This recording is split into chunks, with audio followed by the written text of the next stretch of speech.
Cortés, nos encontramos con cómo apreciar la música desde otros niveles y siempre nos vamos a encontrar con esa trilogía que estamos dando. Entonces, sentir pensante, dice él, que fue una palabra que él descubrió, que le dijo un hombre de una comunidad afrodescendiente en la costa atlántica de Colombia y que jamás la olvidó, el sentir pensante. Esa es parte de eso, sí. Pues estoy de acuerdo que uno debe analizar la música y en general el arte en los tres aspectos, la parte sensual, la parte cognitiva y la parte intelectual. Pero indudablemente el primer momento que uno tiene que acercarse al arte es el sentimiento, porque un niño no puede llegarle con la parte teórica. Es como lo que le pasaba a uno cuando le enseñaban literatura en el colegio, hacer un análisis de una obra. Eso lo que hace a uno es apoderarlo, ¿cierto? Uno es sentir lo que uno está leyendo, lo que uno está escribiendo, lo que uno está escuchando o lo que uno está viendo en la pintura. Ya después viene la otra etapa, ¿cierto? Lo que es la parte sensual, la parte de conocimiento que es posterior, pero los tres estados al mismo tiempo no pueden darse, se tiene que dar en una etapa superior. La primera es el de sentir las cosas. Qué interesante, la experiencia hermosa muestra eso. O sea, yo no puedo, ahora lo mirábamos desde lo cognitivo, hasta donde yo siempre he resaltado que nosotros no podemos estar dentro, cuando yo hubiese llegado aquí a los cursos de inteligencia musical, en decirles a ustedes que estudiáramos todas las escalas, todos los sonidos, no había sino una sola persona aquí y era yo, porque ustedes todos se habían ido. ¿Por qué? Porque es que no es el elemento, y hoy lo hablábamos, al elemento intelectual, cognitivo, de desarrollo, de inteligencias. Hay una laguna grande entre los maestros, llamados maestros y maestras, para encontrar esa bondad, ese sentimiento, ese espíritu, esa solidaridad que tienen los elementos del hombre, o la mujer en este caso, siendo la equidad de género, para no alejarnos tanto en esas dimensiones. Entonces, ¿qué están haciendo las escuelas? Enseñando música para que los niños sean más inteligentes, un objetivo cognitivo. Entonces dicen, llega donde el psicólogo, métalo a música. En la universidad hay grupos de extensión y hay una escuela de música para que el niño cambie. En ese sentido, el niño no jamás irá a cambiar. Lo que estamos diciendo también, y eso no lo vamos a promover, que cambiar un instrumento por un arma. Se queda corto el concepto, es que ni siquiera cambiar el instrumento por un arma, es vivir la música bajo cualquier condición. Y dentro de ese estado de violencia puede haber que haya un hombre violento que ame la música y que escuche la música. O sea, no tiene que ser que la violencia no le permita escuchar y amar la música. Entonces ahí nos quedamos cortos en esa reflexión. Pero yo creo que la música es un aspecto, pues en mi caso lo tomo muchísimo más profundo. Para mí es algo surreal, metafísico, algo inexpresivo. Yo lo disfruto en ese sentido, soy una persona que disfruto la música en todos sus fenómenos sin tener conocimientos de pronto muy amplios en ellos, y disfruto absolutamente todos los ritmos musicales, siendo la música clásica la que más me gusta, pero igualmente disfruto el tango, la música andina, las músicas populares, músicas del mundo que también exploro y conozco y de pronto pretendo por más. Entonces es algo que se escapa, es algo que no se expresa, sí. Un sentimiento que destroza, conmueve, te remueve conciencias y de pronto te lleva a presentir que hay algo cosmogónico más allá que la mente no está en capacidad de absorber. Ni de determinarla. Más sin embargo miro, digamos, tomando el contexto social de nuestro medio y todo eso, a veces yo critico de pronto un poquito porque se vuelve muy monomusical, espero entiendan ese concepto. Yo creo que eso tiene que ver algo con cultura y debiera criticárseles a los que pretenden enseñar y educar a esas personas. Lo asocio digamos, con la alimentación. Si a vos toda la vida no te dieron sino frijoles, difícilmente vas a poder identificar un plato diferente. Es más, si te lo dan nunca lo vas a aceptar y lo vas a rechazar. El primero, si sabes que te estás perdiendo de algo, cosas muy, muy deliciosas, muy buenas y que te van a expandir los conocimientos.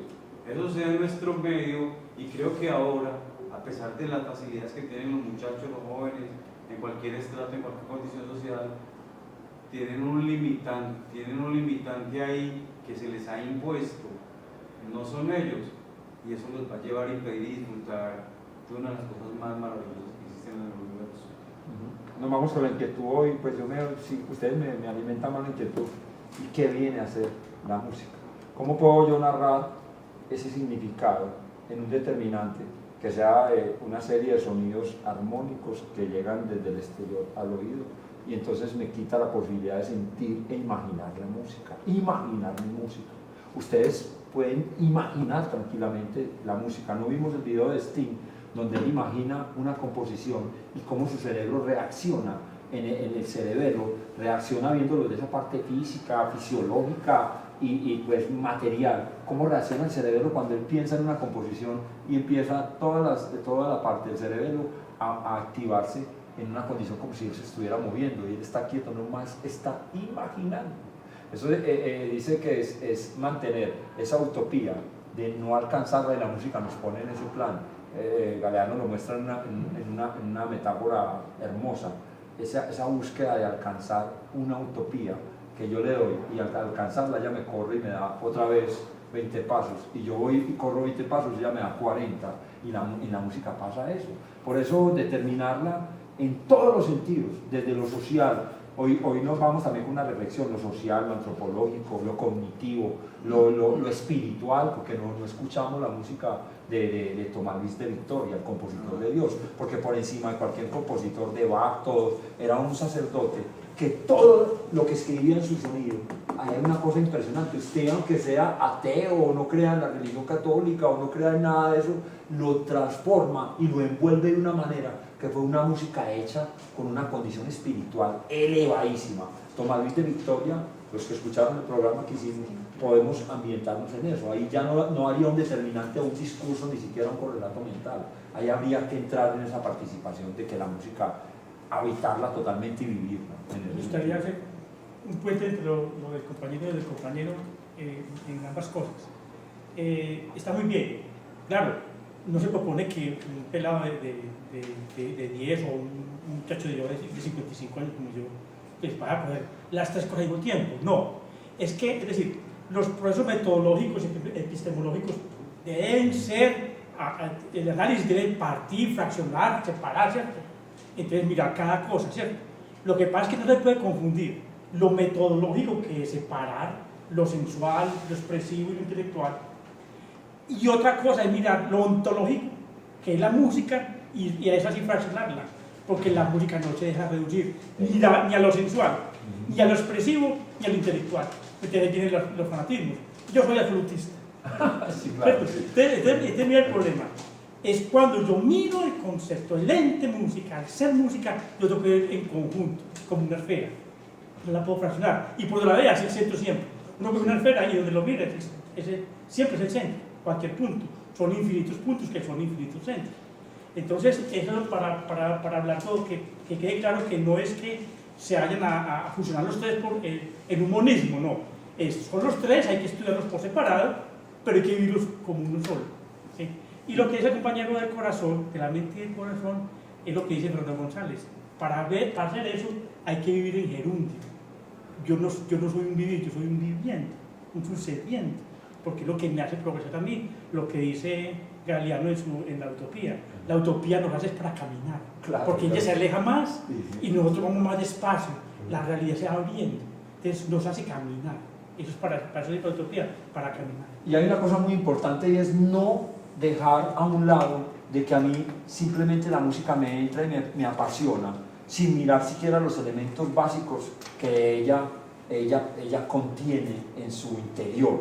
O sea, como hablamos ahora, del tono al timbre, diferenciado. O sea, yo puedo, nosotros, cualquiera de nosotros, puede hacer un desarrollo físico, material, lo que hacíamos cuando empezamos a cantar, oír, cantar y escribir. Si yo tengo sol, sol, la, la, la, lo, la, o yo sol, la, y ara, crecer en dos sonidos, en darle una dimensión más amplia y llevarlos a dimensiones más profundas. Entonces aquí siempre hay, de pronto nosotros ocultamos una incapacidad en decir que no necesitamos aprender de los elementos básicos primordiales, el tono, la armonía, la melodía, que tiene esa sustancia musical para después llevarla a un todo. Cuando hablábamos del artículo pequeñito que hablábamos de la ciencia, a mí me pareció muy llamativo ese artículo. O sea, la ciencia no me va a quitar jamás ese esplendor de yo sentir en mi concepto, esa bendición que ha sido la música para mí y que ha sido este encuentro para mí. La ciencia no me lo va a quitar. La ciencia se hace al lado mío para realimentar y para avanzar más en esa utopía que es ese misterio de la música. Por eso el libro de Eugenio Trías, El canto de las sirenas, yo lo mantengo como cuasi una biblia de la filosofía, porque hay un discurso que a mí me cansó. Yo para leerlo, yo lo tengo hace por ahí unos 5 años y apenas lo vengo leyendo hace un año, porque para leerlo y comprenderlo tuve que entrar a una sustancia cognitiva, intelectual, humana, un ejercicio de entenderlo. Profe, hace rato nos está levantando la mano. Sí, sí. Una pequeña reflexión. Hay una distancia entre los tiempos y los espacios musicales de la gente, del usuario. El 90% del espacio del tiempo musical de la gente está en el teléfono, en el iPad, en la herramienta que tiene manual. Y yo diría que un 10%, si acaso un 5%, tiene un espacio-tiempo de tipo académico, de tipo de reflexión. ¿Sí? Entonces, la idea es cómo ajustar esos espacios-tiempos, ¿cierto? Cómo el espacio-tiempo académico se puede incrustar dentro del espacio-tiempo del usuario común y